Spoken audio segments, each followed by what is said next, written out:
Good morning. So last week we talked about insurance as well as stocks. But I said I was waiting for some additions to insurance, and last time when we were discussing insurance, we ended with Sri Lanka Deposit Insurance Scheme. Now we are moving with that. Okay. So in 2018 January, the Gazette notification came with this announcement. If a finance company or a bank collapse, the depositors will get maximum up to 600,000. So that is the deposits insurance scheme.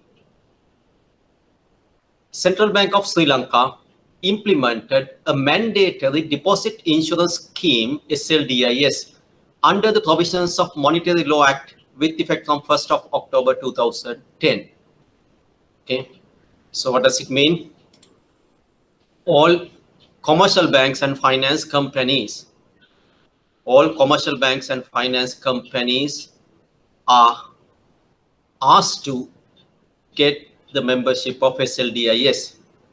So that is required. If you are running a financial intermediary and accepting deposits, and if you're under central bank, even if you collapse, the money that the depositors have deposited is safe. That is the meaning. All commercial banks and finance companies are members.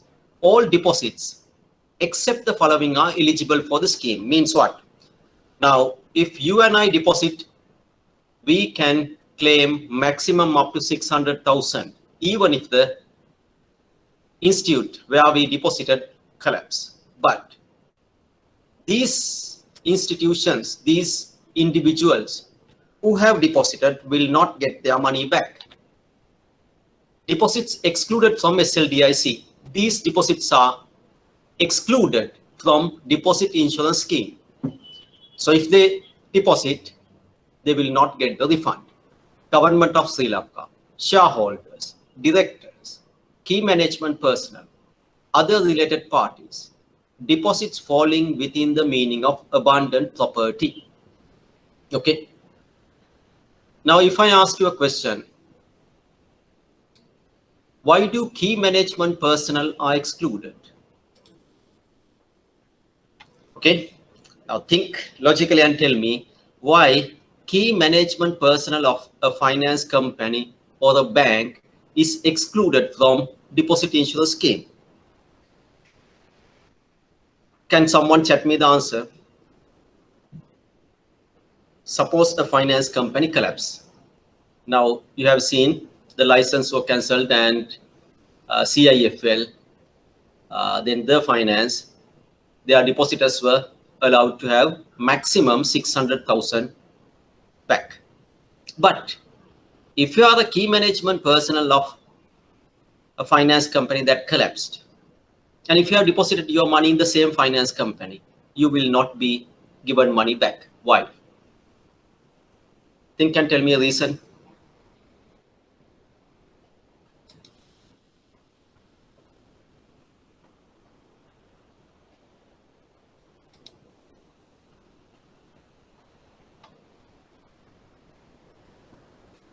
No, even if you are registered finance company under IBSL, okay, you are a key management person. Suppose you are the chief executive officer and you have deposited 1 million in your finance company.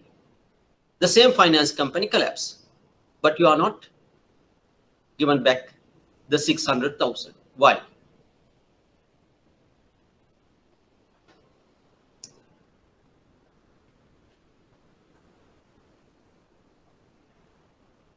Okay, you're managing a finance company and you are the CEO of that finance company. You deposit your own money, 1 million, in the same finance company. That finance company collapse. For all the other depositors, they will be given maximum up to 600,000. But you are not given. Why? Think and tell me any logical reason.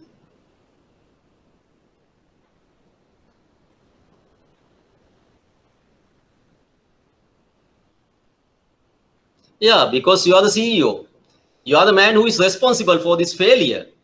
Okay, You are the man who is responsible for this collapse. And still you are given your money back. No, you have to manage that business. You could not do that. Why should we pay you?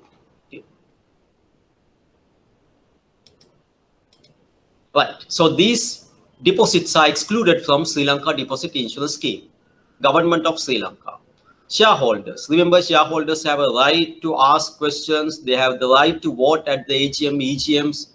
Okay. And they always read annual reports, quarter reports. So they are excluded. Directors. They are the people who involve in policy making. They have direct access to all the information. Therefore, if they have failed to prevent the collapse, their money will not be given back.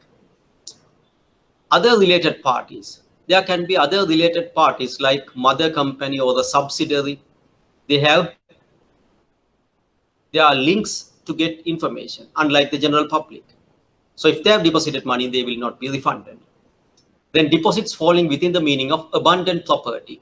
There can be certain deposit holders who have not appeared for 10 or more years, and they fall in the category of abundant property. So that will not be refunded. Anyway, this is what is meant by abundant properties. You can leisurely go through that. We are discussing about insurance. Money and property in the name of the owner, which have not been operated on for 10 years, must be notified by the central bank. Okay, let's shall go through it.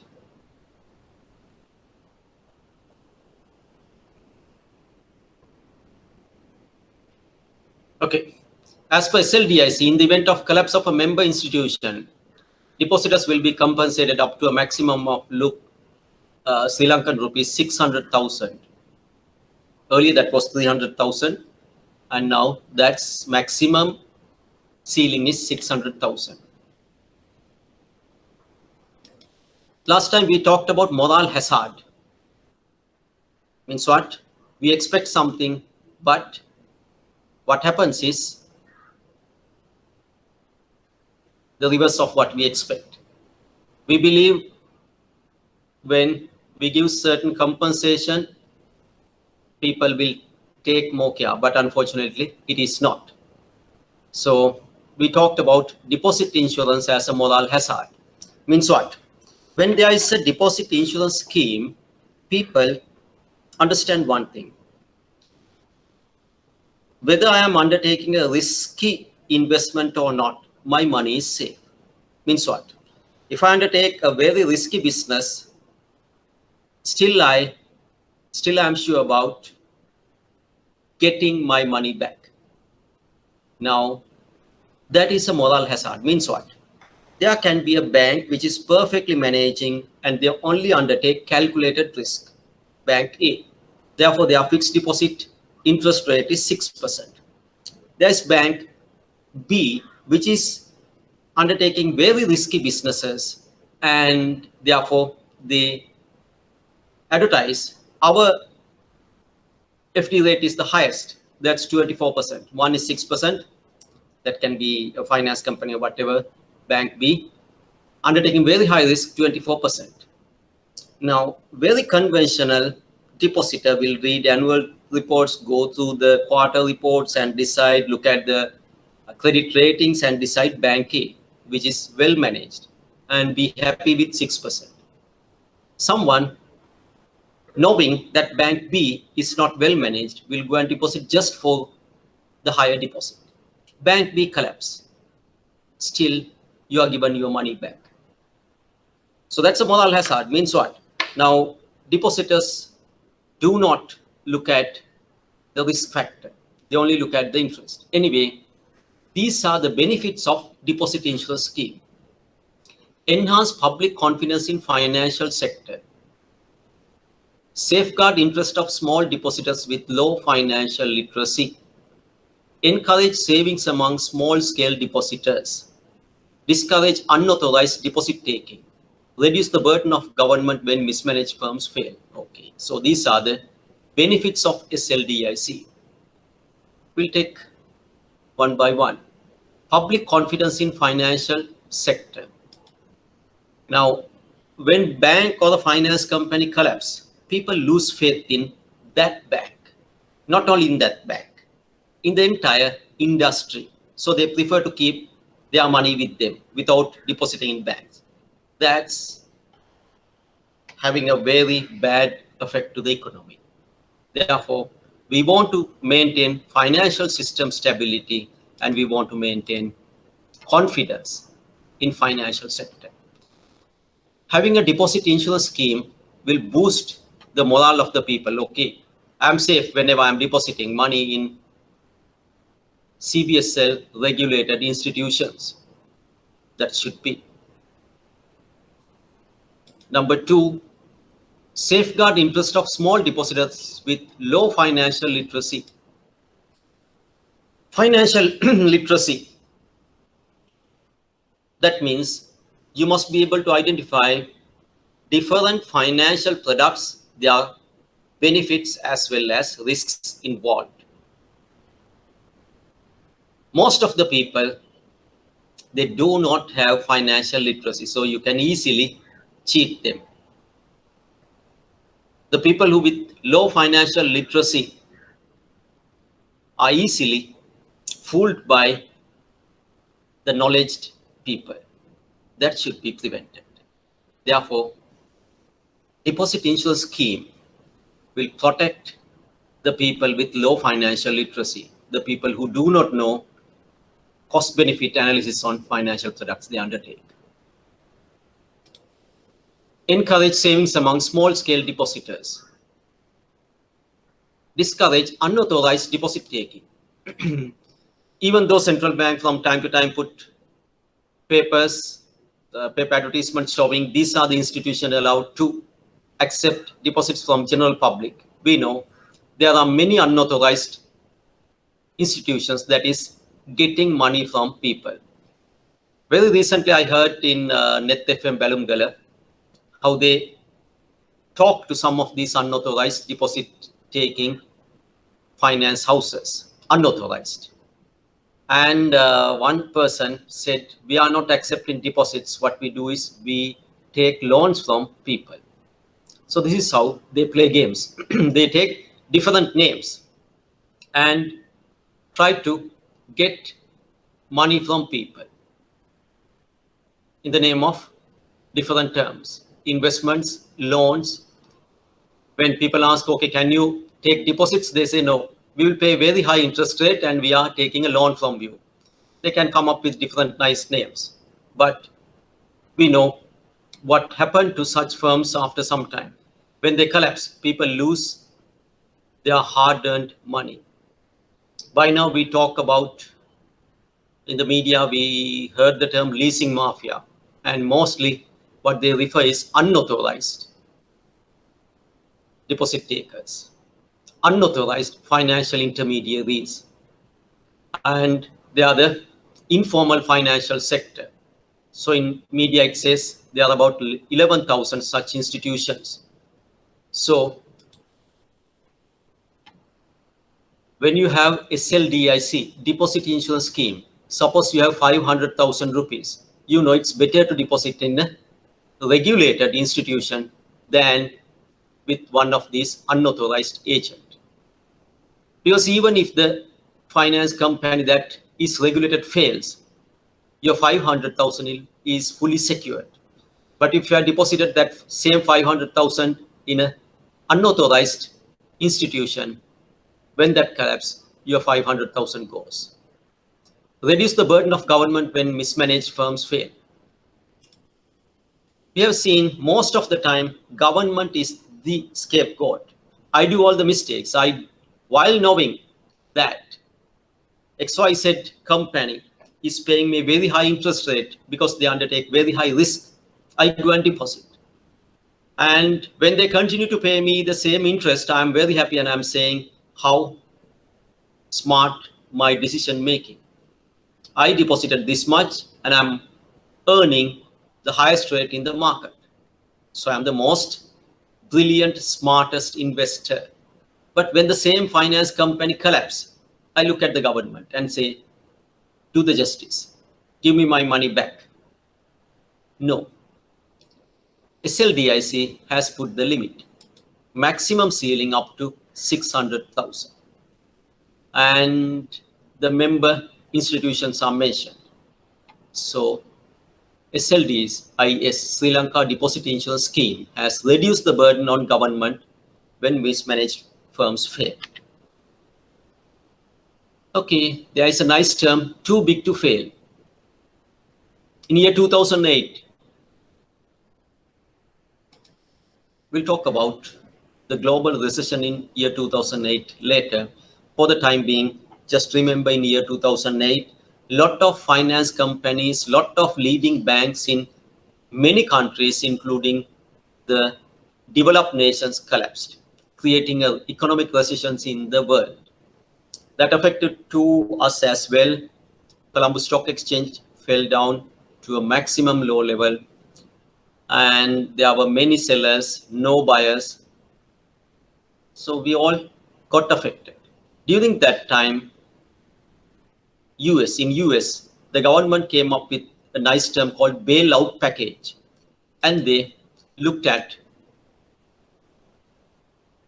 companies that fail. And they gave money in order to protect these failed companies. Okay, so there are institutions government will not allow to fail. And that is known as too big to fail. Later on, when we talk in detail about regulations, we'll talk on them. For the time being, remember, SLDIC is protecting the general public. If not, you have to safeguard and protect the entire big industries, like what happened in year 2008, too big to fail. Finally, this cartoon shows the institutions that fell down, Fannie Mae, Freddie Mac, Bear Stearns. So these these big banks collapsed in USA in year 2008. But before the others collapsed, the government came up with a bailout package and protected the rest of the institutions, banks. This cartoon shows whatever it is, if you're trying to protect them from falling down, it comes at the burden of taxpayers. Cartoonists always come up with nice way of presenting concepts. Bailout packages come up with the taxpayers' burden. This is what we are looking at. Reduce the burden on government when mismanaged firms fail. If you don't do that, if you don't have a deposit insurance scheme, everything falls upon government. And finally, what is meant by here government? The taxpayer. We have to protect all the mismanaged, failing institutions. That should be prevented. So SLDIS, Sri Lanka Deposit Insurance Scheme, helps to get rid of the burden on the government. Another cartoon. What's better than too big to fail, too big to jail? So in US, they believed the institutions which are too big to fail or too big to fall are protected by government instead of putting the top management into jail. Now this is why the top management is excluded from deposit insurance schemes. They who manage has not managed well. Why should their own money protected when they cannot protect others' money? And I was referring this book, Ben Barnum K, The Courage to Act. And I talked about the wooden city and the smoker. That example is said by the former Fed chairman, Federal Reserve's chairman of US, Ben Barnum K. Let's look at again insurance. What is insurance? Now that was our second main topic after venture capital. Insurance is the equitable transfer of the risk of a loss from one entity to another in exchange for payment. It is a form of risk management primarily used to hedge against the risk of contingent, uncertain loss.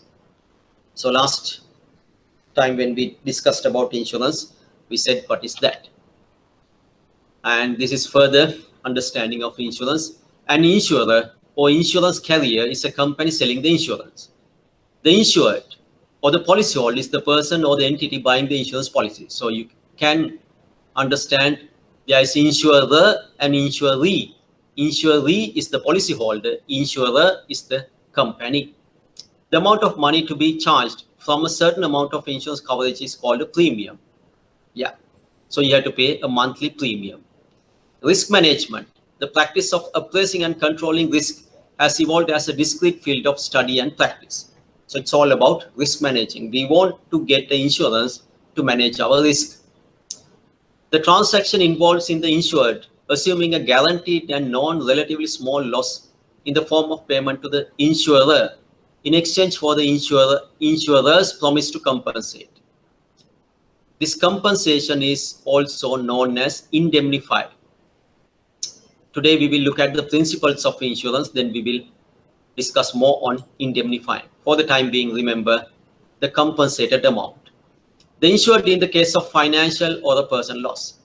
The insured receives a contract called insurance policy, which details the conditions and circumstances under which the insured will be financially compensated. That is on insurance description.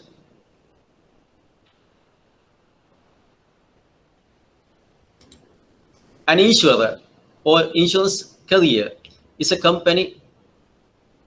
Okay. That's what we said earlier. Now we are moving into another main heading, legal principles of insurance. Indemnify. The insurance company indemnifies or compensates the insured in the case of certain losses only up to the insured interest. Okay. Now, indemnify. You will be paid only up to compensate the loss. So I'm asking you a question. Can you make a profit out of your losses because you are insured? Say yes or no. No. Right. Now you can understand indemnify. You will be compensated only to reach your previous status before meeting with this accident. The insurance company indemnifies or compensates only up to the insured interest. And you said you cannot make a profit out of insurance. Very good. Now I'm giving you a question. Okay. That's something you have to think and tell me. Take a piece of paper and note down this. You are the bus owner. Okay. And note down the value. You purchased the bus at 7 million. You are the bus owner and you purchased a bus at the value of 7 million. And that was in 2017 January. And so you noted down value of the bus 7 million, purchase date January 2017. Then note down you paid the insurance premium for the year, let's assume 140,000 insurance premium. So there were no accidents within the first year, and second year, that's falls on January 2018. Anyway, in 2017, latter part with the government budget proposal, they came up with a nice tax deduction on buses. So there was 100% tax removal on buses. And as a result, in the market, you can buy a brand new bus of the same model at 3.5 million. Anyway, 2018 January, your insurance premium is 130,000 after deducting no claim bonus. You paid that. 2018 February, your bus met with an accident and your bus is condemned. Means what? You cannot take a economic usage of the bus. How much will the insurance company pay you? Now the insurance company must pay you a amount. How much should the insurance company pay you?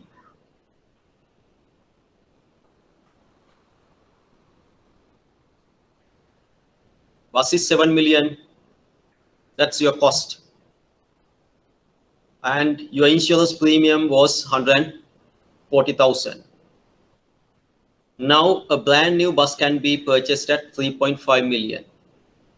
And you paid an insurance premium of 130,000.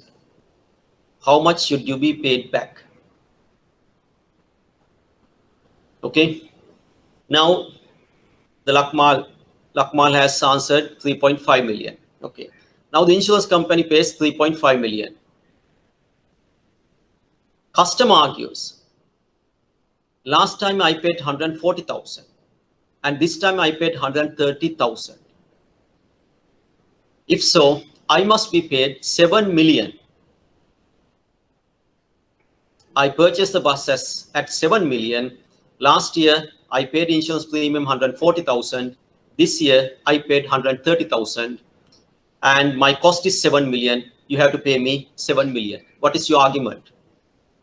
Why can't you pay 7 million? Yes, Ramachandran market value is 3.5 million. Correct. Now, why do you pay me 3.5 million? Why do you pay this bus owner 3.5 million? Because you want to compensate. Because you want to indemnify. Means what? You have a bus and your bus is gone after the accident. And insurance ensures that you will have another bus. But if you are paid 7 million, you will have 2 buses and you have made a nice profit out of insured. Insurance is only for compensating, not for making profit. But customer comes with a very good argument. Remember, in insurance, there are a lot of nice arguments coming. Customer says, if you pay me 3.5 million, my insurance annual fee should have been 60,000, not 130,000. Now, what is your answer? Now, if you are paying me 3.5 million, my insurance premium would have been 60,000, not 130,000. 130,000 is for 7 million.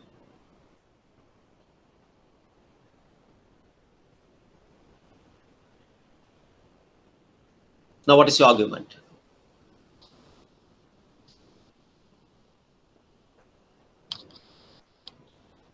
Okay, so customer should do the valuation, and based on the valuation, he can discuss about the premium.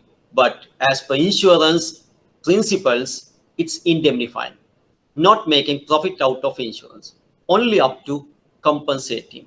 So this is what we discuss here.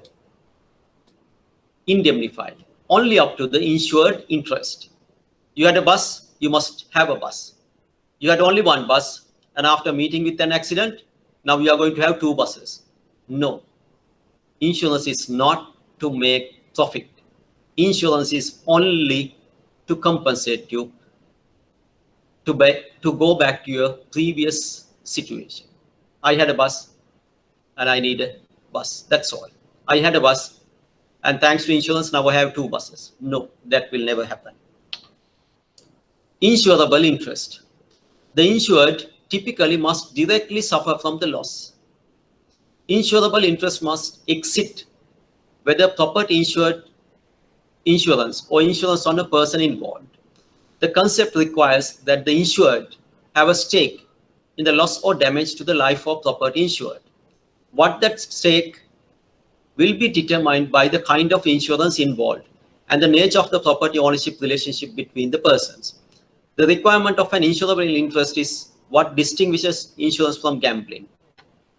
So insurance is not gambling. I can insure only what I own.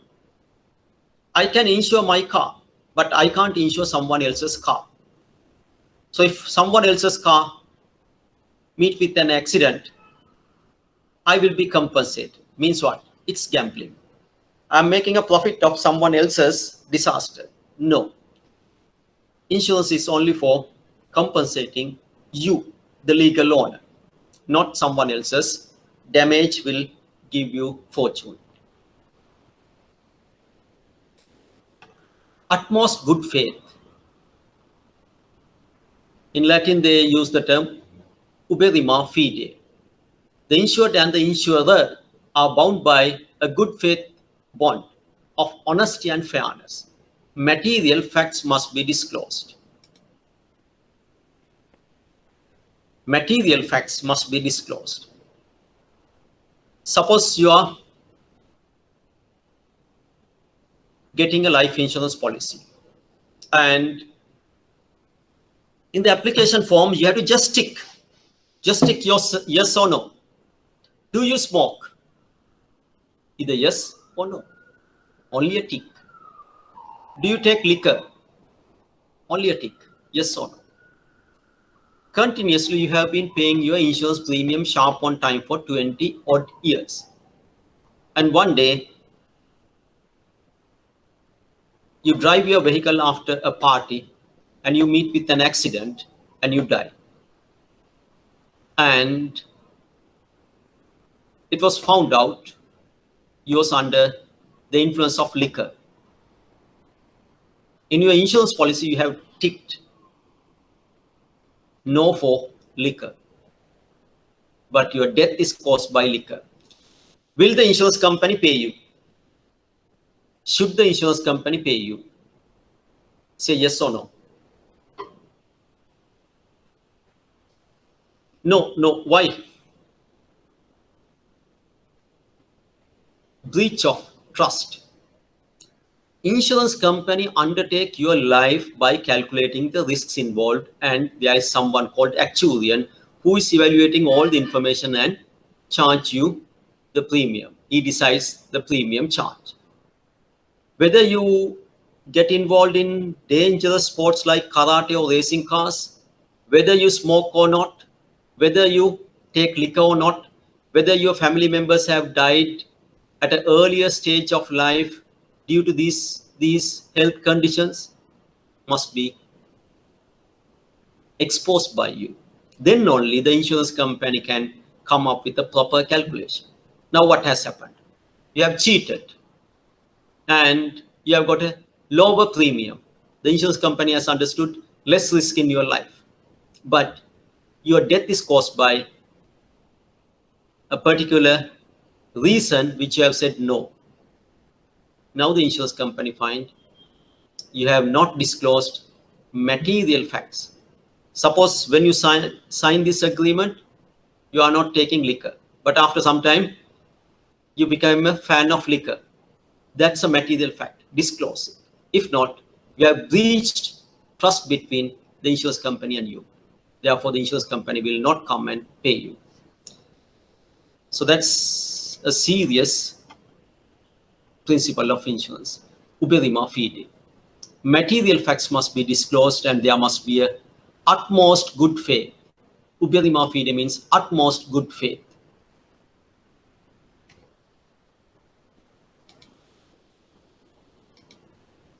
Causa Proxima, the recent cause.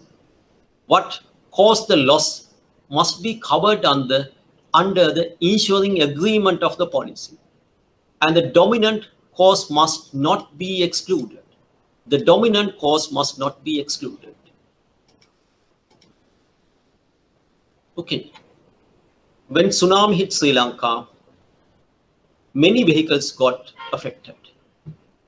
But no one knew what is tsunami in Sri Lanka then. There was a joke that the Pacific Disaster Center sent a message to Colombo and said, tsunami will arrive Sri Lanka by 9 a.m. And the receiver, not knowing what is the meaning, has sent the message to President's house. Then there was a madam who was always late, And when she was informed tsunami will arrive Sri Lanka by 9 a.m., she said, "I'll be a little late, serve him a tea." So that's a joke. Anyway, the reality is no one knew what tsunami, and even in our vocabulary, there was no word called tsunami. If so, in our insurance policies, no one has got tsunami cover. But many vehicles got affected, damaged by tsunami. And the insurance companies were arguing, we cannot pay. Causa Proxima. The dominant cause is not mentioned in the agreement. That is not covered by the insurance policy. Then there were nice arguments. In insurance, there will be always arguments. Someone came up with a nice idea. I have parked my vehicle. Okay. At the end, I'm asking a question. Okay. So listen very carefully. Someone come and say this to the insurance company. I have parked my vehicle on the river bank. And I was nowhere near to the sea. All of a sudden, river water went up and my vehicle got affected. I'm covered by flood. Therefore, pay me insurance. Now, the insurance company argues there was no rain. Flood is caused by rain. The river overflowing due to heavy rain is flood. Now, what has happened? Due to tsunami, sea water got into river and the river water level went up and your vehicle got affected due to that. That is not flood. So these are the arguments. Flood or tsunami? Now tell me your answer. This vehicle, which was parked on river bank, got affected. Now the vehicle owner argues, I am covered, I have flood policy. The insurance company argues, no, you have not signed for tsunami. Tell me your answer, yes or no. Should the insurance company compensate this person? Should the insurance company compensate this person? Yes or no? Okay. Everyone is unanimously saying no. Means what? Causa Proxima. That is the principle. Proximate cause. The dominant cause is not in insurance.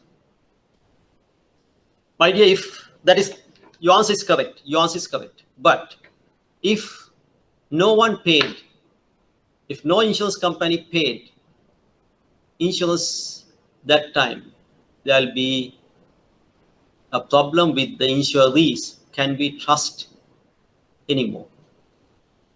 And one insurance company said, if you have signed for flood insurance, we will consider that as tsunami this time and pay you. And they paid it.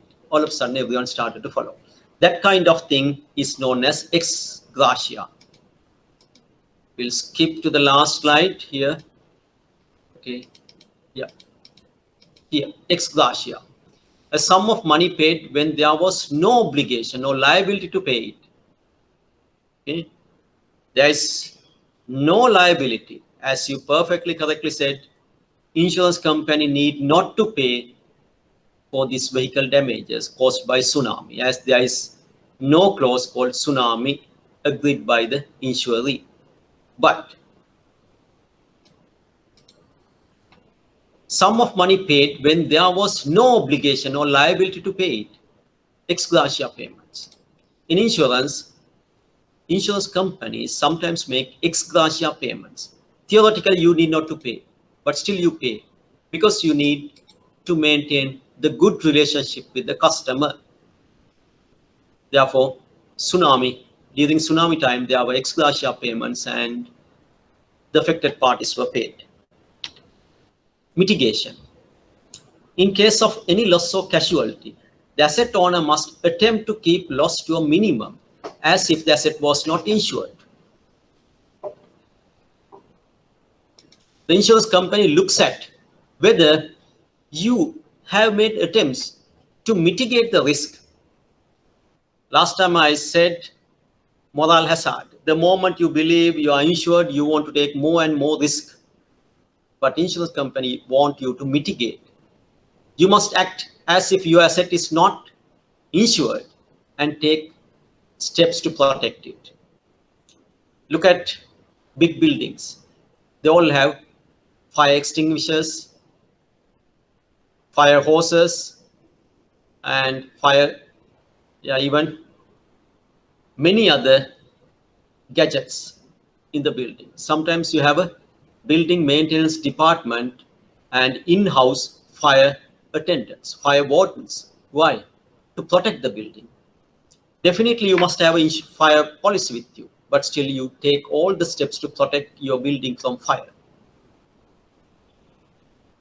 Suppose you are having a burglary policy, but you make all the attempts to protect your house from thieves. So that is mitigating of the risk. We believe any sensible man will always try to protect his property as if they were not insured. So that is mitigation. So remember these principles. Ex gratia, GWP. In many businesses, the top line comes with the term revenue, but in insurance, the top line, almost equal to revenue, is GWP, gross written premium. Okay, so remember this. In insurance companies, the top line is known as GWP. The bottom line, as usual, profit after tax PAT. Gross written premiums are the total revenue, so it's revenue from a contract expected to be received by an insurer before deductions for reinsurance or ceding commissions. GWP is the contract expected to be received by the insurer before deducting reinsurance. So last time we talked about reinsurance.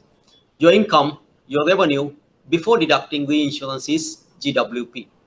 The surplus gains enable the company to increase GWP and reduce amounts ceded to reinsurers. So remember, the revenue is known as GWP in insurance business. Now on regulating the insurance. All financial intermediaries are regulated. In insurance, that is IBSL.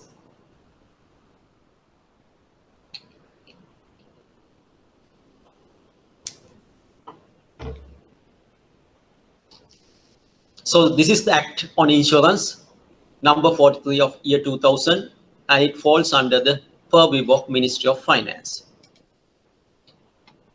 Then you may go through these slides, objectives and responsibilities of IBSL. The objective and responsibility of the IBSL is to ensure that insurance business in Sri Lanka is carried out with integrity and professional and prudent manner, with a view of safeguarding the interest of the policyholders and the potential policyholders. Now, the responsibility of the board, insurance board, is to ensure that insurance business is carried out with integrity and professional manner. Last few weeks, there were discussions on how a customer was killed by beating at a finance company. That was not a regulated finance company, but you can see the level of integrity, level of the professionalism.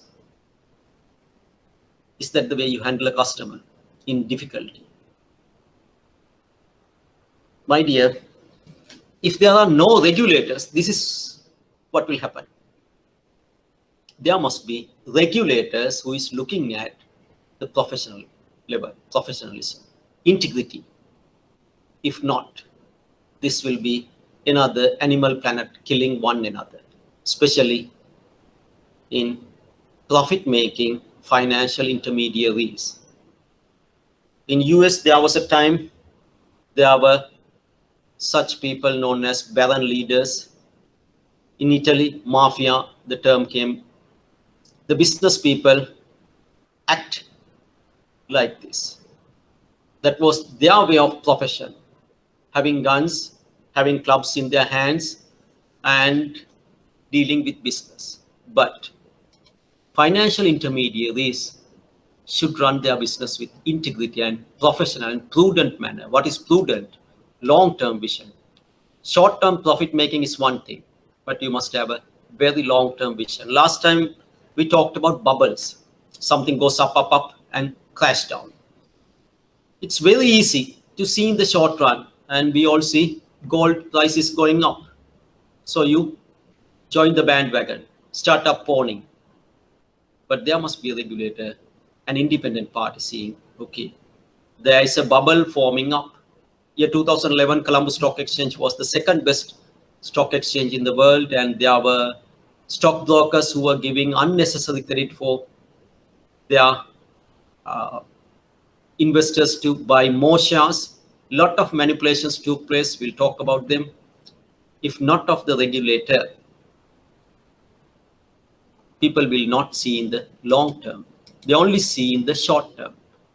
Prudential, prudent manner, long-term view. And we have to safeguard the interest of policyholders. Hence, IBSL supervises the financial performance, financial strength, solvency, and protect the public interest. Remember, every tiger must have teeth. If you don't have teeth, you are not a tiger. You're only a picture or a puppet. Regulators, they are given power. Remember this. All regulators have the power to license, give the license to do business. If you have the power to give the license, then you have the power to suspend it or even to cancel it. So powers of IBSL: register as insurers, register persons as insurance brokers. So you are giving license. Advise the government, implement the policies. Okay, so these are the powers of and functions of IBSL. With that, we can conclude our discussion on insurance. By now, you know what is insurance, what is meant by different insurance principles like Causa Proxima, mitigation, utmost faith. Then you know the differences between two types of insurance companies. Then you can give enough examples of types of general insurance products. Then you know what is reinsurance, what is bancassurance, who is regulating the insurance industry. Then you know about deposit insurance scheme. You know about moral hazard.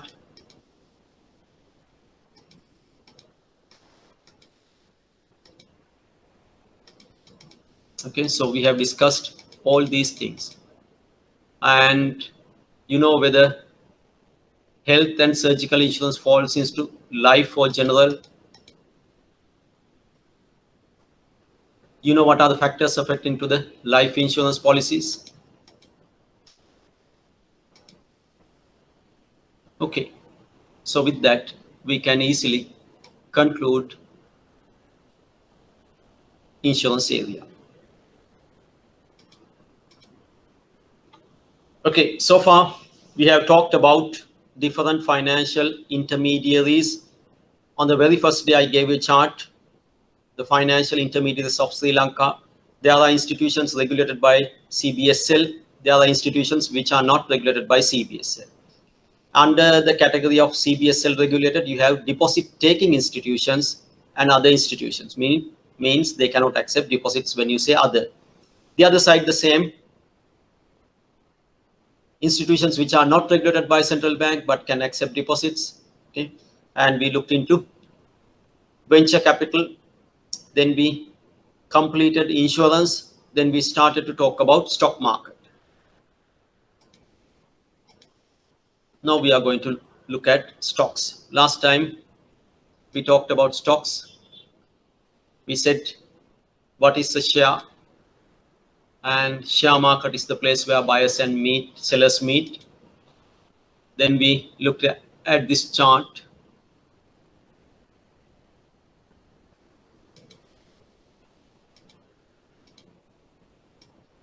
So this one, you can see upward movements. What do you call that? Upward movements. What do you call that? I used a nice term.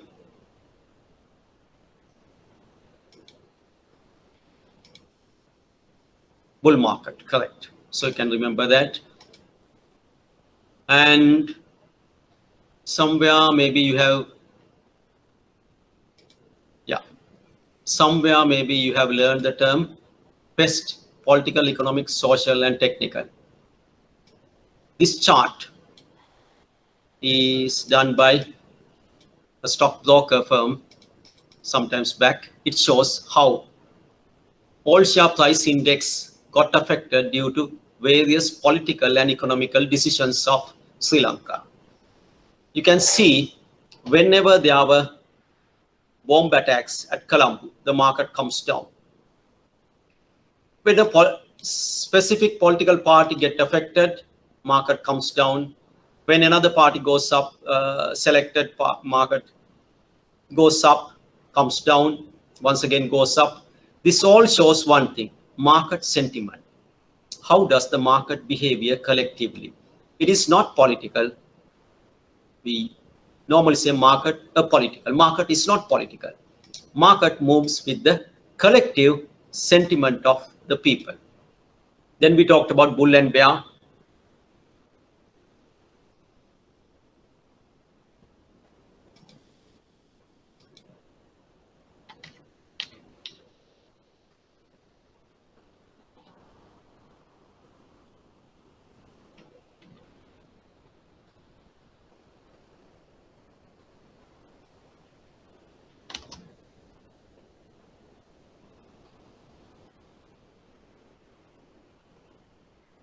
Okay, so I'll give you a question at this time. Write down.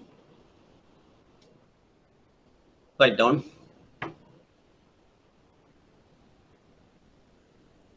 Describe why corona pandemic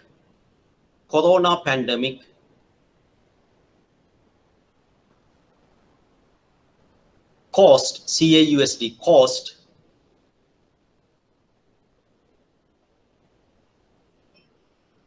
bear market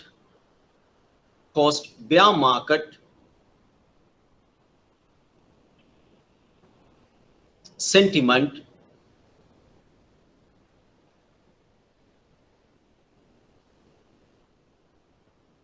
in stock markets. Write your answers. After that we can discuss. First write your answers. So my question was, what caused bear market due to corona COVID-19 pandemic? Okay, so what is your simplest answer? It caused a panic, PANIC, panic in the market. Now, why there was a panic? Everyone want to sell. Why? Because the investors believe lockdowns will badly affect to the economies of the world.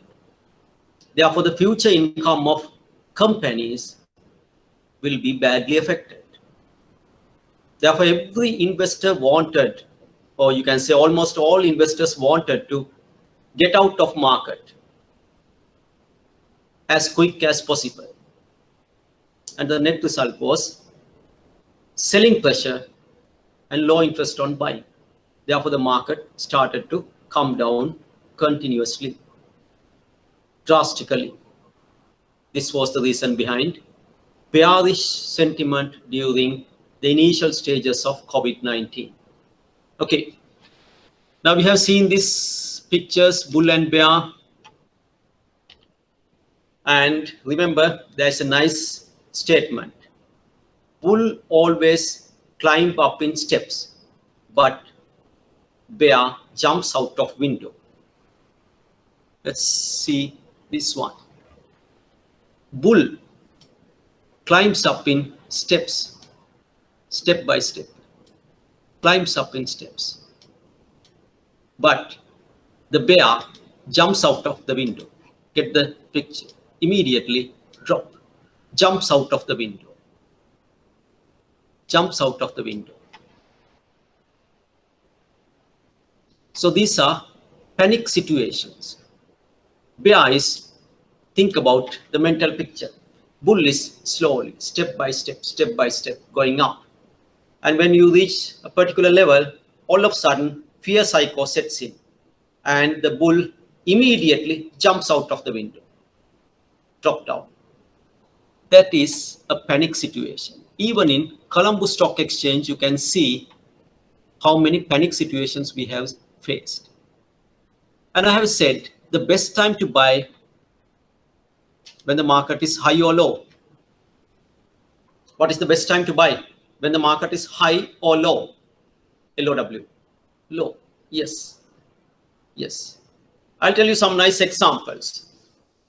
That is about human behavior. We normally learn a subject called economics based on one thing.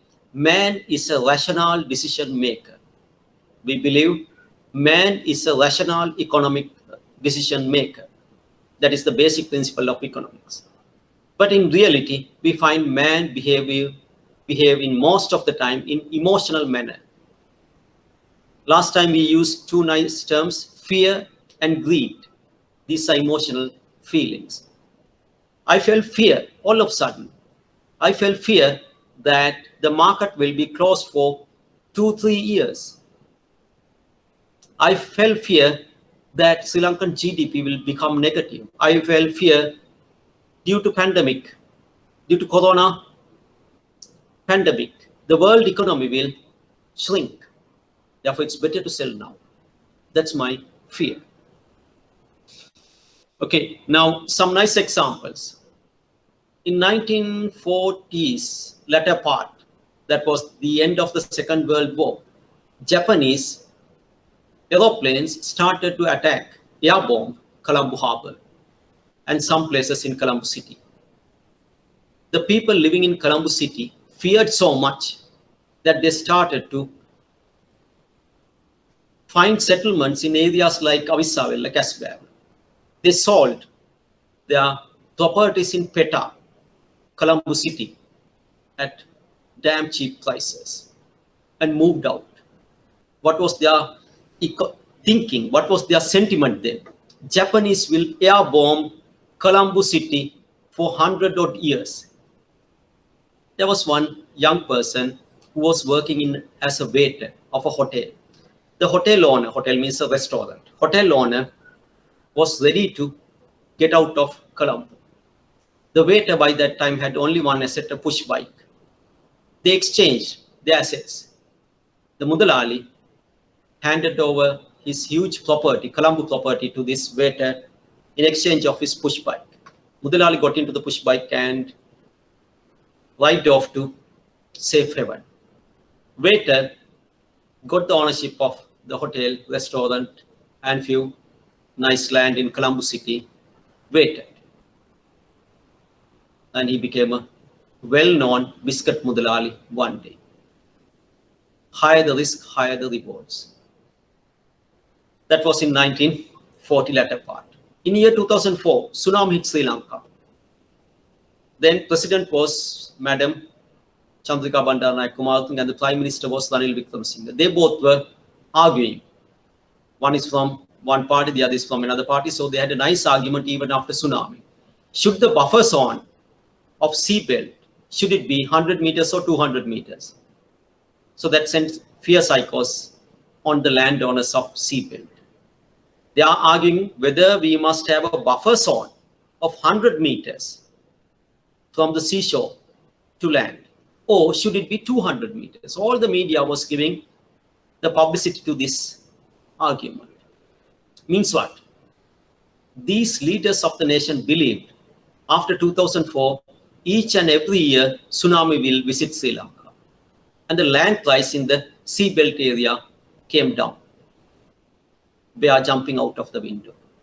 There were large number of sellers of seabelt lands, but no buyers or less buyers. price fell down. And by 2020, you know how many times tsunami hit Sri Lanka after 2004? Within 16 years, how many times tsunami has hit Sri Lanka? And after that, in 2008, we faced worst economic situation in the world and the last Elam war in Sri Lanka, both happening simultaneously. And Colombo Stock Exchange, no one is looking at. Superb shares like John Kill's Holdings, where the net assets was about 75 rupees, was trading at 50 rupees per share. Browns had about 150 net assets, was also trading about 50 rupees. So that was the best companies of the country. Think about the others. Tourism sector, no one was looking at. TransAsia and Crescat Boulevard, that company is known as Asian Hotel Properties that belong to John Kill's Holdings. Share was trading at 10 rupees, fell down to 4 rupees. Okay, that's 2008, December, worst hit. 2009 May, we ended last Elam war. 2009 June onwards, Colombo stock started to show results. Now, if you have purchased Asian Hotel Properties in 2008 December at 4 rupees, after 2-3 years, your dividend per annum is about 4 rupees. Okay. And if you have purchased Baira Farm at 10 rupees or even 6 rupees in 2008, by 2011, you can sell it at 400 rupees. See the percentage gains. Now, this is the relationship between risk and reward. Throughout the world, stock markets show these signs. Bulls and bears make one rich and make another poor. We talked about assets and you knew these people, and we talked about this one, market crash in 1929. The same thing, bull is climbing in steps. It's going up in steps. And the bear is jumping out of the window. Jumping out of the window. Then we talked about margin trading. Okay, how many of you have visited Colombo Stock Exchange, csc.lk, www.csc.lk? How many have visited this website? Say yes, say no. csc.lk.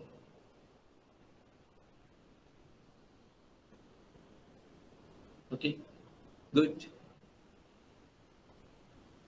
I'll give you 5 minutes. Minimize this. Surf www.cse.lk, Colombo Stock Exchange.lk. I'll give you 5 minutes. You're online, check it now. csc.lk.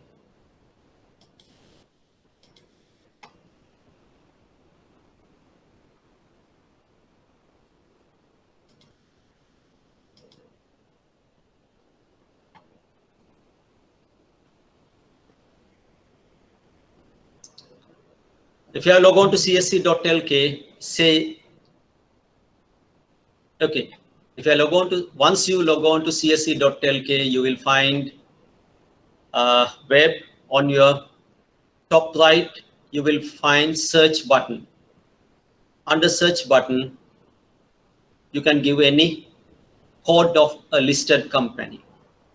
So let's put PLC.N0000 there and search. That's People's Leasing Company.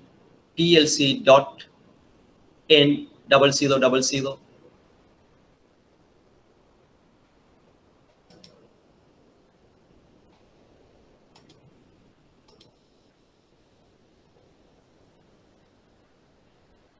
Okay. I do not know whether you can access. Okay. Now, if you search, go to search and put any code, maybe Lanka Lubricants, LLUB.N0000. Or if you want to check JKH, you can put jkh.n0000. You can get all the information of these companies. Right. Okay, now come back. Now, in your leisure time, you log on to csc.lk and take your time, visit different places there. On your top right-hand side, there may be a search symbol. Within the box, put any company code number. PLC.N0000 stand for People's Leasing Company nominal share. Once you click that, you may get into a chart that shows each day how the share is moving up or down. And below you will find financials. If you click that, you will get into financial statements or annual reports.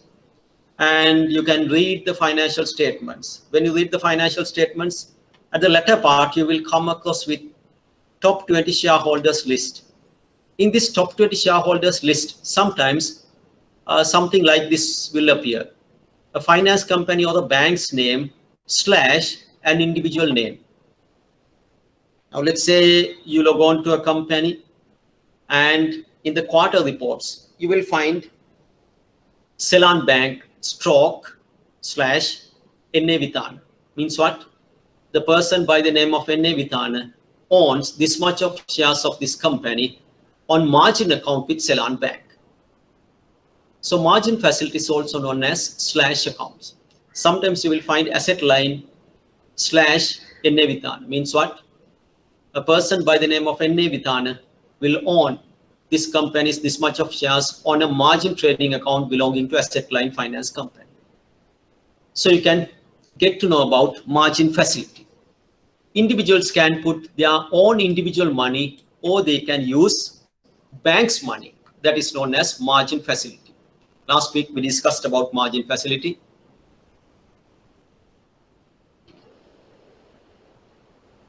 That's a facility offered by NBFI sector. So take your time and study some of these annual reports. Look at 20 top shareholder list, and you can look at different banks and finance companies' names appear. People's Leasing Finance PLC / an individual's name. Means what? PLC has given margin facility for this. Asset line / someone. So asset line finance company or leasing company has given this facility. Then we looked at these charts. We talked about IPO. We talked about right issue. Gave example. We looked at bubbles and we gave the example .com bubble. We looked at this chart where it shows a general picture of how bubbles are created. Then we said there will be more and more bubbles. Now I showed you some nice bear sentiments in Sri Lanka. Massive dropping of prices due to Japanese air bombing, due to tsunami, due to Iran war, then now due to corona pandemic. Always when price comes down, no one wants to get in. When price is going up, everyone wants to buy.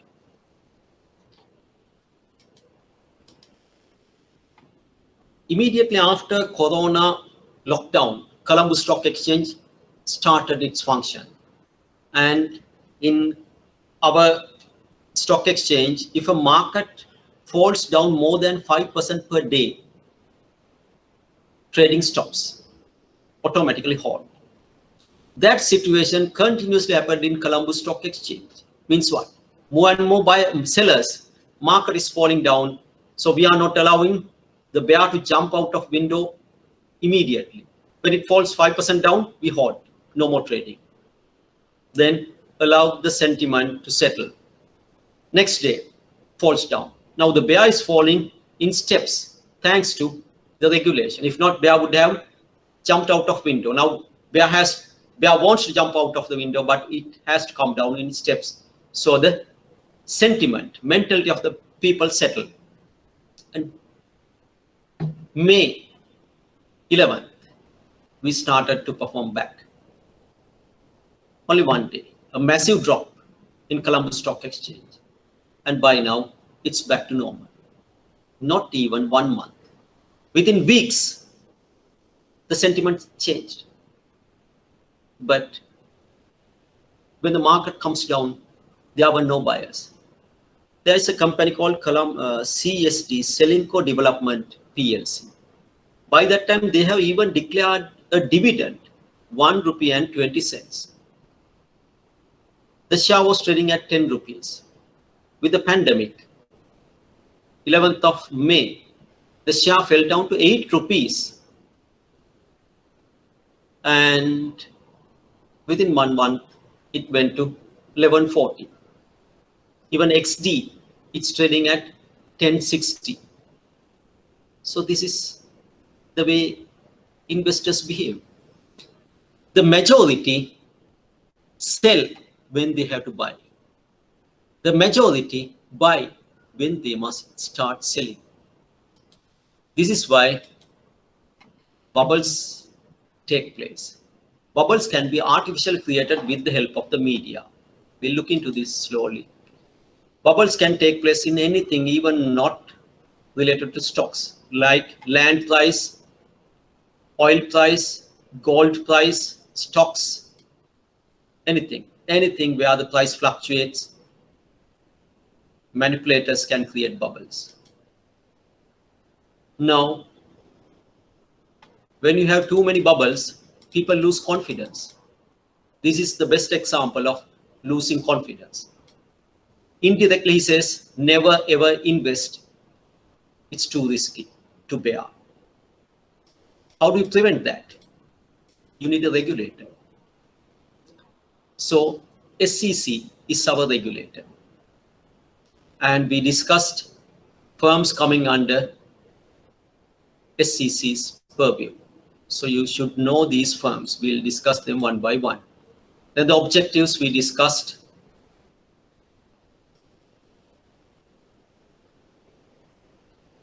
We discussed that part as well. Now we are starting today's session, stock analysis. We said you must buy a share when the market is low and you must sell when the market is high. But that's about the entire market. But stock picking, when you are selecting a particular stock, how do you know this is the best time to buy? Or how do you know this is the best time to sell? So that is called stock analysis. You want to analyze something before buying it.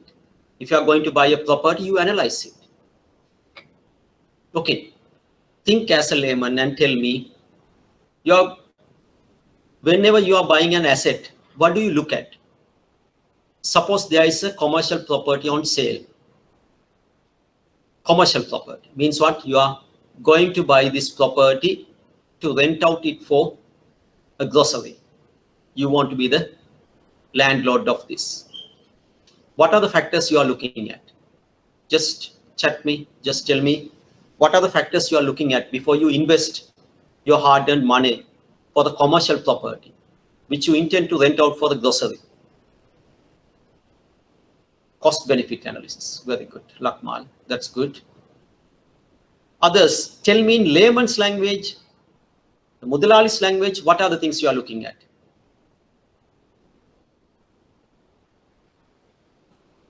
Think simple. I'll agree with Lakmal, cost-benefit, profit, yes. You are the Mudalali. What are things you are looking at? Okay. Income through it, okay. Good, good. What else? Think as a very simple person without knowledge on these nice economic terms. Yeah, you are thinking very good. I'll agree with all these answers: benefit, cost, profit, income, future value. Now think as a layman. Think as a very small guy. Remember, most of the rich people are not much educated because they can think as a simple man. Okay, think as a simple man and tell me, what are you looking at? I'll agree with all your nice words. But I want someone to think as a very simple man. You are going to buy, okay, rent, very good. Okay, very good. Right. Now, if I am a Mudalali who do not understand these nice terms, benefit, cost, profit, income, fluid, future value, discounting methods, I don't understand. So I'll get the accountant like you, the professional guys, to handle it. But being a layman, I'll have a look. I'll walk around this building which I'm going to buy. And I'm looking at very simple things. Can someone, okay, I'm going to rent it as a grocery. Today, even for the grocery, people look at parking space. So I'll look at whether enough parking slots available in front of this. Then I look at, can people easily get into this? Then I look at whether there is a bus halt nearby. So even the customers who get down from office bus can come to my grocery. I look at how someone can put racks and display within these premises. I look at the condition of washrooms, layman. Okay. Then I'll hire an accountant or my accounts guy to look into all your nice terms. But personally, I look at some other things which you did not mention. Okay. Now, stock picking. Let's assume there is a company called Greg, G-R-E-G, Greg. And the code is GREG.N0000, Greg. And their financial statements are nice to look at. And there is another company called People's Leasing and Finance PLC. Both are trading at 10 rupees per share. Now, as a layman, tell me which one will you select? Greg or PLC?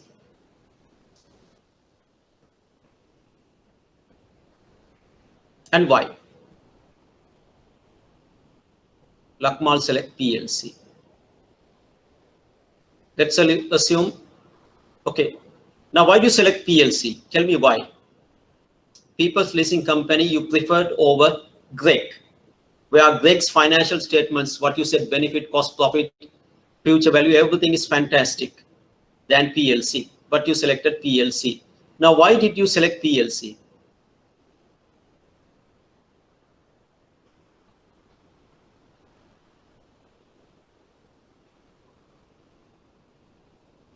Okay, very simple. Have you ever heard a company called Greg, G-R-E-G, Greg? Say yes or no. G-R-E-G, Greg. No. No. Okay, my dear. If you have never heard a company like that, why do you want to buy shares of this company? Contrast to that, People's Leasing Company, you know someone who has taken, yeah, by PLC, we recognize it's registered, very good. You know what is PLC? At least one of your friend or a neighbor has taken a leasing facility for the three-wheeler. When you talk with a bus driver, when you talk with the bus owner, he knows about People's Leasing Company. Someone, maybe one of your friend is working at People's Leasing Company. But Greg, no one knows. Means what? Now you think as a layman. When you're picking stocks, first you look at whether I know this company, whether I consume some of its products. Means what? There is such a company. Then there is another nice, fantastic company listed, but no one knows what it is. Stock analysis. Stock analysis is the evaluation of a particular trading instrument. For an example, share, or even the entire market. Stock analysis attempt to determine the future activity of an instrument. Okay, can it give me profit in the future? For that, we have two types of analysis. One is fundamental analysis. Fundamental analysis is a method of evaluating the intrinsic value of an asset and analyzing the factors that could influence its price in the future. This form of analysis is based on external events and influences as well as financial statements and industry trends. Remember, there are two types of analysis when you pick stocks. Number one, fundamental analysis. Number two, technical analysis. Fundamental analysis means you take your decisions based on financial statements and industry situation and the country situation. Technical, you look at the charts, how the price moves, and think on that. Now, if you are here, what can you think about the future price of oil? As a layman, you would say it's trying to go up. When you are here, you can say it will further come down just by looking at charts without much knowledge. So that is technical reading. You need not to be okay. Just by looking at this chart, you can see upward trend up here. So you can predict the future will be more positive. But once you reach this, you can predict it will further fall down. So that is technical reading. You look at a chart and predict. So it's like almost reading horoscopes. You look at a chart. The horoscope readers take a chart and predict something. But fundamental analysts, they don't look at charts, no pictures, no graphics. They look at something everyone understands. So these are the steps of fundamental analysis. Macroeconomic analysis. Think about Sri Lanka. Industry, situation, financial analysis. Okay, I'm going to invest my money in Talabakale Plantation Limited. What are we looking at? Macroeconomic analysis. Are people going to drink more black tea now? So that's the macroeconomic. By now we see after Corona pandemic, people are slowly moving back into tea. China is demanding more tea from Sri Lanka. That's a positive sign. Industry analysis. Many tea manufacturing countries find it difficult to cope up. In India, they are suffering with Corona than us. In Sri Lanka anyway, even during the worst situation of Corona pandemic, tea estates were not affected. Situation analysis. Current situation. From one side, there's a good demand for tea, and even during the pandemic situation, online auctions were held, so there were no blackout period for this tea production. On the other hand, government has promised higher per day salary for state workers. There may be negative side from cost increase. Financial analysis. Now I can take last 5 years financial statements of Talabakale Plantation Limited and look at earnings per share, net assets per share, dividends per share, all these financial ratios, debt to equity ratio, gearing ratio. Now that is known as fundamental analysis. Okay. Now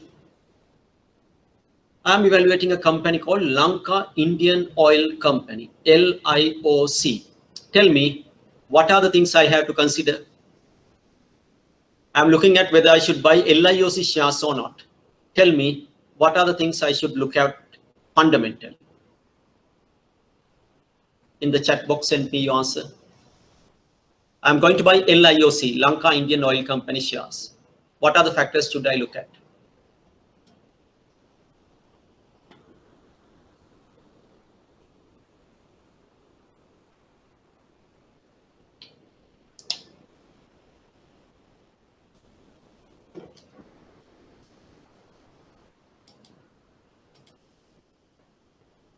Yeah, I must look at market price.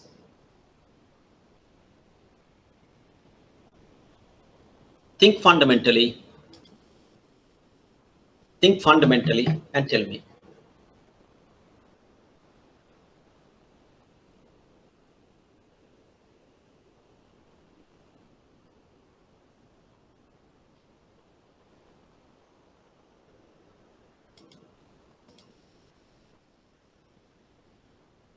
Okay. Now look at the fundamental picture and tell me macro level, what is happening? Okay. Just tell me whether the world oil price, has it come down or not? Sri Lankan oil price, has it come down or remaining stable? Is it leading to a huge profit for the oil seller? Just tell me that.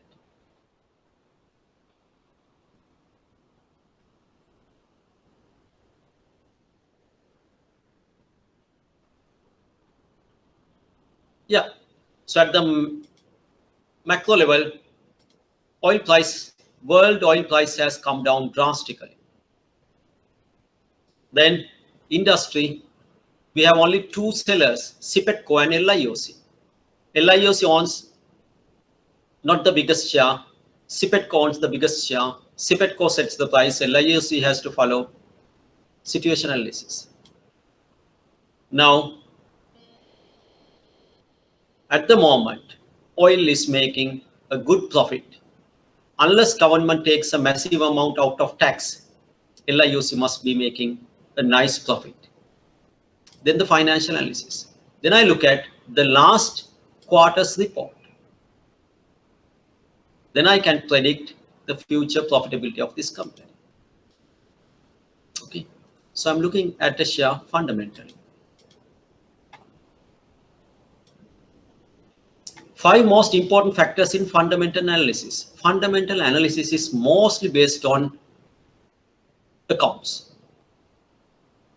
Even in accounts, ratios, net profit, PAT, profit after tax. I'm looking at companies which can give me higher profit. No one wants to buy a company that is continuously making losses. Okay.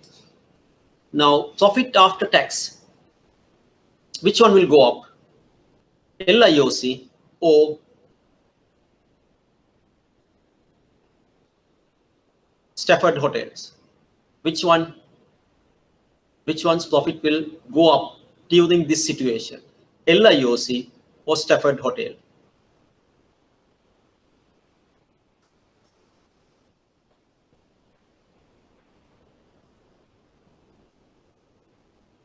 Yeah. Hotel or oil? Whose profit will go up? Oil. LIOC. LIOC. So we all understand the situation of hotels. They are not going to end up in profitability these days. So I'm looking at profit-making institutions. Net profit margin. Who will have a very high profit margin? A hydropower company like Valuable Eratna Power, or Pan Asia Power. Okay. Vidulanka. These are hydropower plants in Sri Lanka.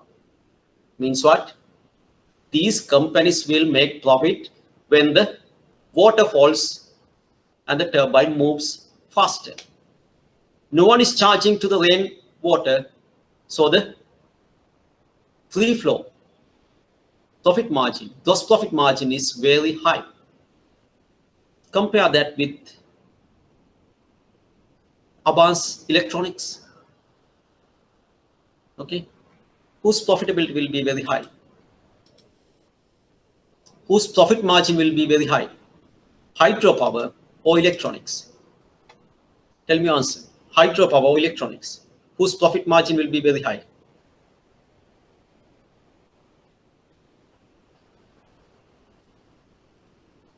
Hydropower or electronics? Profit margin, which one will be very high?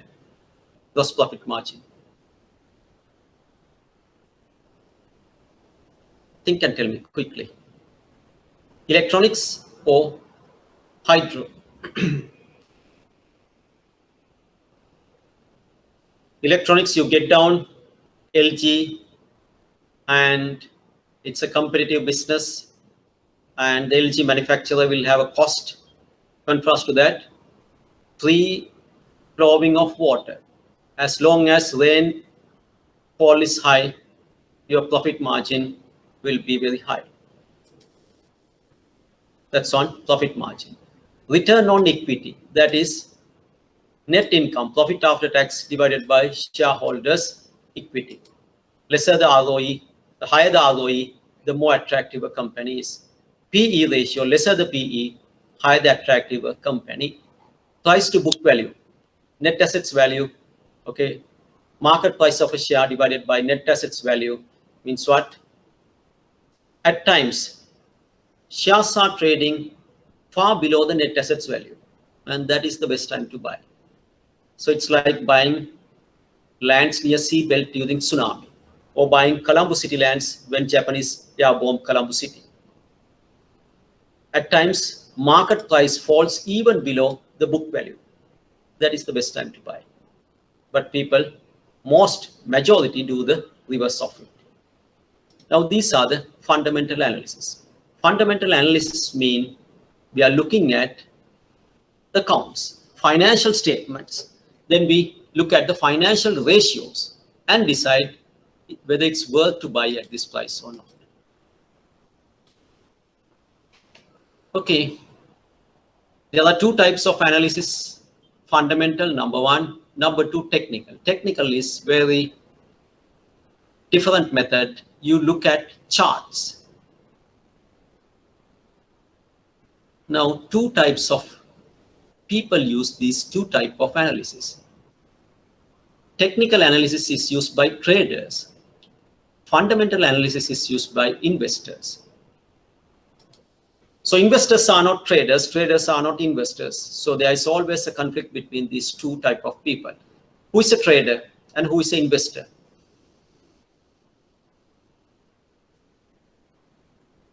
Now, Warren Buffett is an investor. He buys shares with the view of almost never to sell. Contrast to that, George Soros is a trader who wants to buy now, sell next. In CSC, maybe Dhammika Perra, Merrill J. Fernando, they are investors. They buy to hold for the long term. Nimal Perra may be a trader. He buys now, sells next. So even in Colombo Stock Exchange, you will find a lot of investors and a lot of traders. They are two different people. Okay, who is an investor and who is a trader?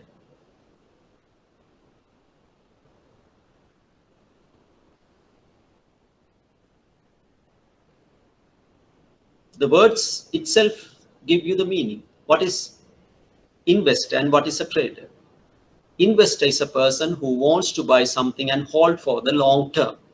Trader is a person who buys now with the view of selling next, short term, long term.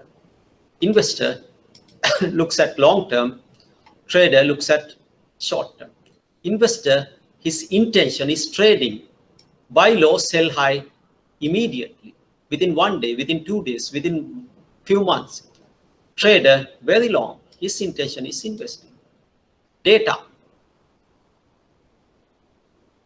they are looking at, traders are looking at charts. I showed you charts.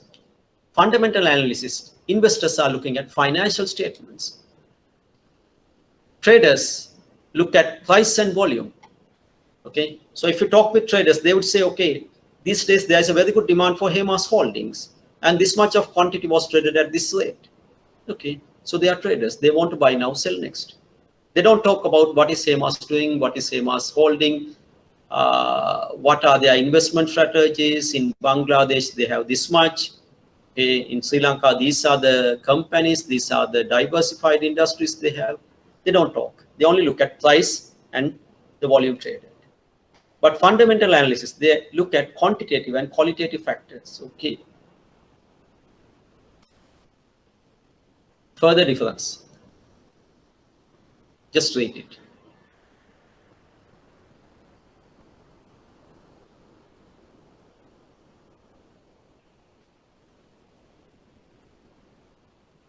Fundamental analysis. value calculated using various economic factors. Contrast that with technical analysis. Use price movements and patterns on charts to predict future price movements.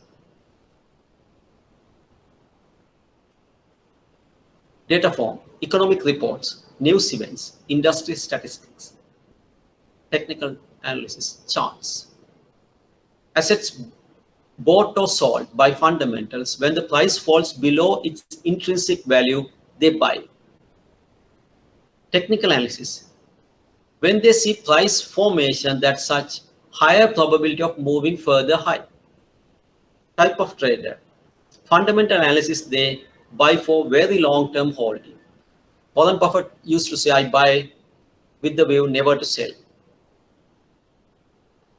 Technical analysis, they look at the swings. They always like the fluctuations. Time horizon, fundamental analysis, long-term. Technical, short-term, maybe minutes. Concepts utilized, report expectation as versus actual outcomes, current news events compared to historical events. Okay, now what is difference? What has caused differences with corona pandemic? Now the government is very much worried about forex. Therefore, they are trying to nurture the local industries, and the local industries will have a good time. So we are thinking like that. The banks will have a tough time, but now banks are looking at sectors which they neglected earlier. And very recently, NDB sent SMS saying they are ready to give loans for exporters and innovators. And that is the very first time a bank in Sri Lanka has sent such a SMS. So they are promoting exporters and innovators, very good. So I'm looking at this fundamentally. Technical people, they don't want. They look at charts, trend lines. Now this is what technical analysis do. They look at a chart and they create these nice lines, support and resistance, and the trend line. Okay. So we are moving in a line which they say trend line. Okay, trend is upward. Means what? I can trade many times. I buy here and I sell here. I buy here and I sell here. I buy again and I sell again. And I'm ready to buy. So when should I buy? Maybe here. So that's what a technical chart reader do. He wants to trade many times. Buy low, sell high, the same share, buy again, sell again, buy again, sell again, and I'm going to make massive profit out of that. Fundamental analysis, they buy here, never sell. They don't sell here, they are not worried. Okay, someone is making profit, fine, fantastic. I'm not worried. Even at this level, they are not selling. But they know one thing, after reaching this, it may fall here. They are not selling. They may sell in the long term or never sell. Or they may hold what was purchased at $1, they may sell at $500 after holding it for some time. While that, they make enough income out of dividends. So they are different. Traders are different.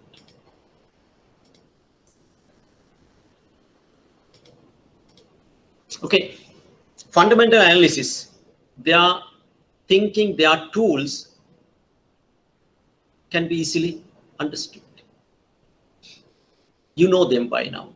Maybe some of you have done accounts as a subject, so you can easily understand profit after tax, earnings per share, return on equity, price earnings. These nice terms you can understand. Therefore, you buy. But there's another way. It's almost like horoscope reading, looking at charts and predict. That subject has developed by now with so many tools in their hand. Fibonacci analysis, stochastics, okay. Then candlesticks, nice names, nice charts. This is candlestick analysis, especially in Forex, foreign exchange trading. They use this kind of patterns. When something is going up, they come with this green colored barrels, candlesticks. When something is coming down, this red colored charts are used. Then you have bullish candlestick patterns. You know what is bull trend by now. So when something is forming into a bull, they use these candlesticks and say, okay, this is going to be, okay, next line will be this. In Forex trading, they trade within minutes, within seconds, not even minutes, within seconds. They look at the formation and put the buy order or the sell order. They look at the bearish pattern, put a buy order or sell order and make a profit out of that within seconds. They don't wait for minutes. Even in stock exchanges, the traders do that. They do day trading. Within a day, they may trade like that. Okay, I'm giving you a question. This, okay. Fibonacci charts is something very famous among technical analysts. Remember, for your exam, these things are not asked. Okay, stocks will be asked. Okay, regulations, SEC rulings, that will be asked. But so far, we don't see any questions on this trend-setting technical side. But I'll give it because it's also part of investment. It's part of stocks. Out of these trend lines, Fibonacci patterns is something worth studying. So I'm giving you a question. Okay, let me just tell you about Fibonacci. Fibonacci was an infant prodigy. Now today, thanks to our education system, no one can become so smart as a small child. But in our historical books, we have seen many small children, like at the age of 7, they have been super brilliant people. So in our Buddhist storybooks like Ummaga Jataka, Mahaushadha Panditya became the brilliant guy at the age of 7 or even lesser than that. Even in the Western world, we have stories like that. Fibonacci is one such. That was a real story. There was a guy called Fibonacci. He was very small, very good mathematician. By that time, King was developing a thinking pool, intellectual pool, and King wanted this popular boy Fibonacci in his team.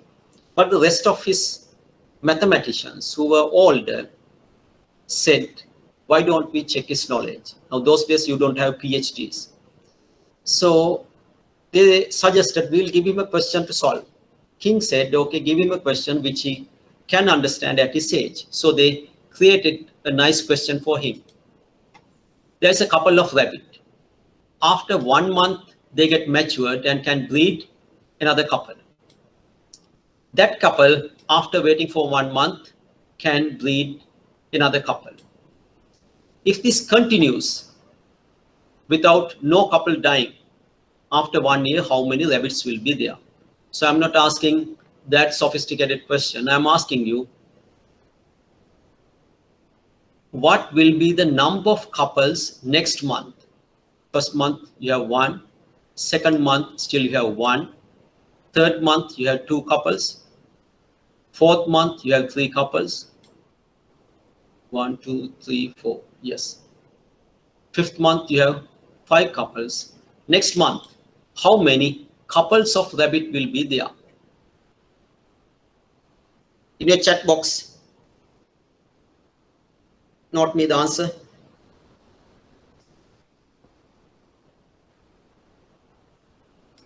One, 2, 3, 5.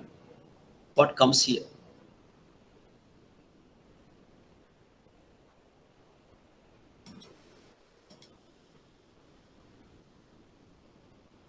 Okay. I know when I'm doing on physical classes, I just display this, and this is you are seeing for the very first time. Then you come up with your answer. So when I'm physically conducting classes, I get mixed answers. Here, whatever I know, I have sent these slides earlier, and you know what lies next. So you know that, right? So when I was conducting physical classes, there may be mixed answers, but your answer is correct. That's 8.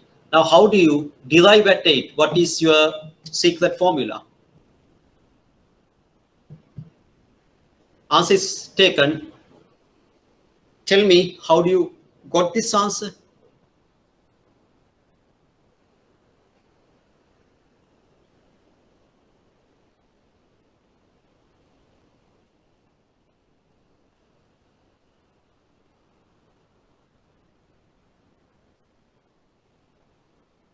Exactly. Previous two numbers, okay? Aggregation of previous two numbers is the next number. That's all. That is the pattern. That is the pattern. That is the pattern. And that pattern continuously repeat. Fibonacci gave the answer, and he's an artist, a mathematician. He drew something like that based on his answer. Small square, let's say 1 centimeter each side. Add another. Then you get 1 by 1, 2. 2 plus 3, 5. 5 plus 3, 8. 8 plus 5, 13. So likewise, he drew squares like this, connected the midpoints. And here comes a spiral. Can you see this kind of spirals in nature?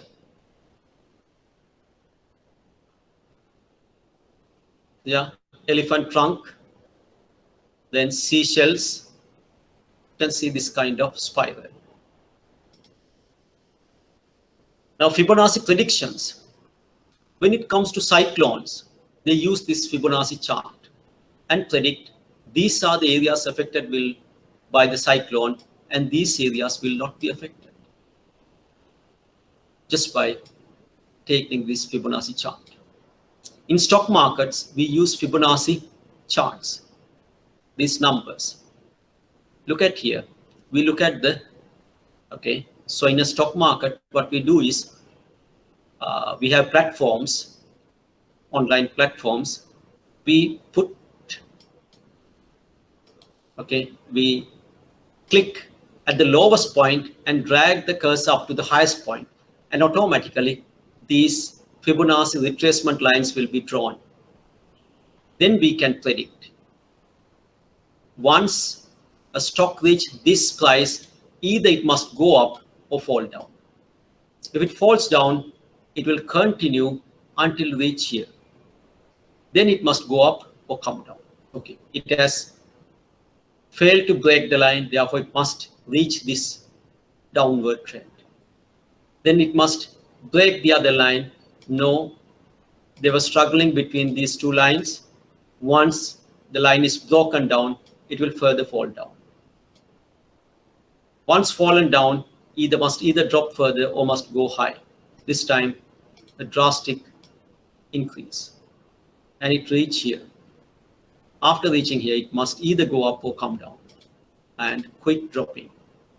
Once here, either this is support level, this is resistance. Now support level will support. If they cannot get the support, it will further go down. It has come down. Okay, so we are predicting. Right, now it has come down to the worst situation, but there's a very high probability it will come up. So the technical analysts use this and use with the same share, they can trade many times using Fibonacci. So it's almost like reading horoscopes. Okay, you are looking at a chart and predicting. We do not know how the elephant trunk is formed like this when it folded. We do not know why we see this pattern again and again in nature, but that's a pattern. That's a pattern. And there is a high probability of repeating the same within the pattern. Okay, now stockbroker. Who is a stockbroker? A stockbroker is an individual or a corporate who buy and sell shares on behalf of a client and earning a fee or the commission out of that. Share underwriting, we have discussed that earlier as well. The process of underwrite, that is accepting unsold shares, giving advice, filing documents. Okay, now we are coming to an interesting area, portfolio management. Do you think it's very easy to invest shares and make profit? Say yes, say no. Do you think it's very easy to invest in shares and make profit out of that? Say yes, say no. No, no. Okay.